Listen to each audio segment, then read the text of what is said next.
I got to let Tom Green know that he was going to introduce Bubba McDowell, but Bubba just came to me right now and he says, I want to speak now.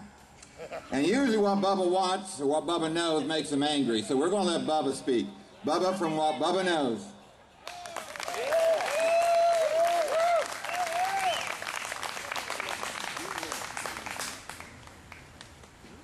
I love finally not being the only one in the crowd with a gun.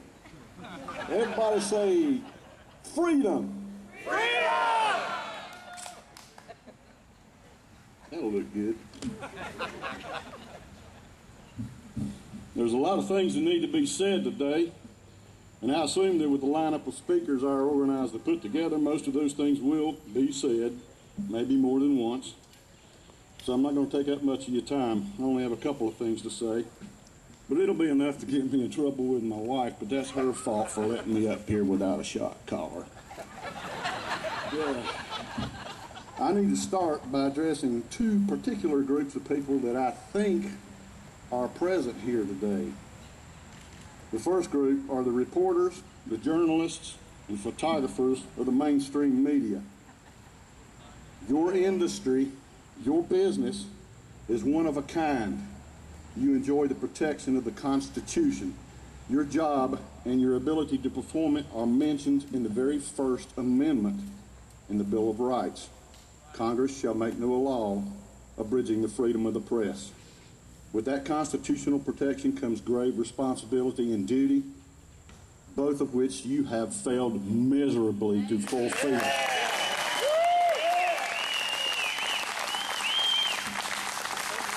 In the last year and a half, I'll knock it off. In the last year and a half, the press and journalists in general have spent much time and energy complaining about and attacking conservative talk radio, right-wing bloggers, and Tea Partiers. Your animosity toward these groups is unfounded because they are simply filling a void.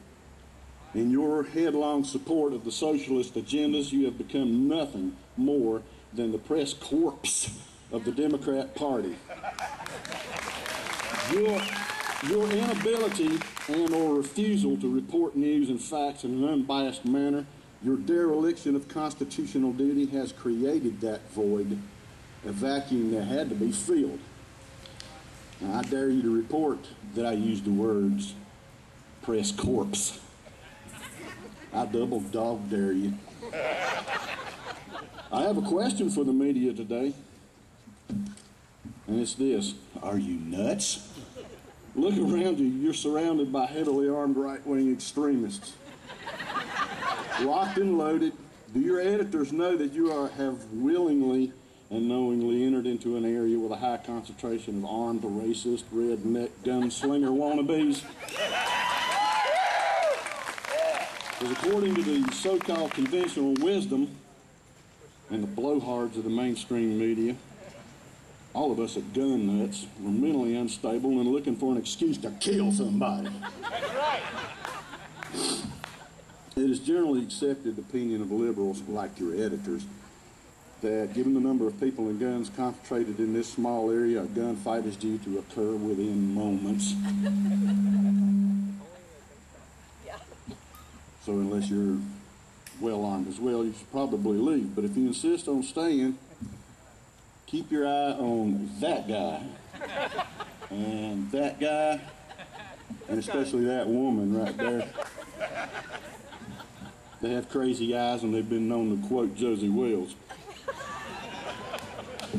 The second group of people that I want to address, and I think they're probably here, is the agents and employees of the Bureau of Alcohol, Tobacco, Firearms, and Explosives, knives, slingshots, pea shooters, and rocks not suitable for skipping. ATF for short. I have the utmost respect for law enforcement, and I understand that you want to be a cop. You want to protect and serve. That is exactly what you should do, get a job in law enforcement. You currently work for a bureaucracy of tax collectors who've assumed the responsibility and the authority to create laws, rules, regulations, and policies without the input of the elected officials and without the input of the people.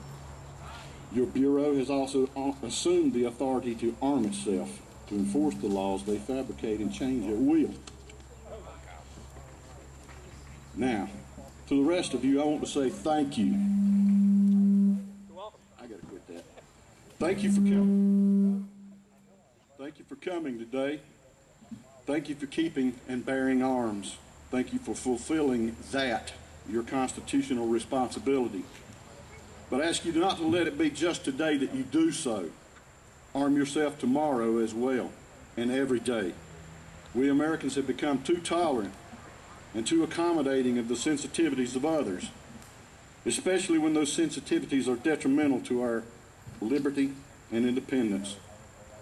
The general attitude towards an armed citizen by the general public is one of shock and dismay.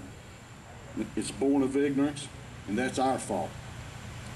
That attitude is going to change because patriots across this nation are waking to the realization that rights not exercised will atrophy. The right to keep and bear arms is more than just a right. It is a duty. It is a responsibility. It's not enough to simply just keep arms. We must also bear them. Americans have always kept arms, but we have become derelict in our duty to bear them. I had originally planned to carry a rifle as well as my pistol today, but instead I decided to come here armed to the same extent that I was yesterday in the supermarket and last week at the jewelry store, and the same extent that I will be tomorrow at the gas pump. Because I wear the same pistol today that I wear every day, everywhere.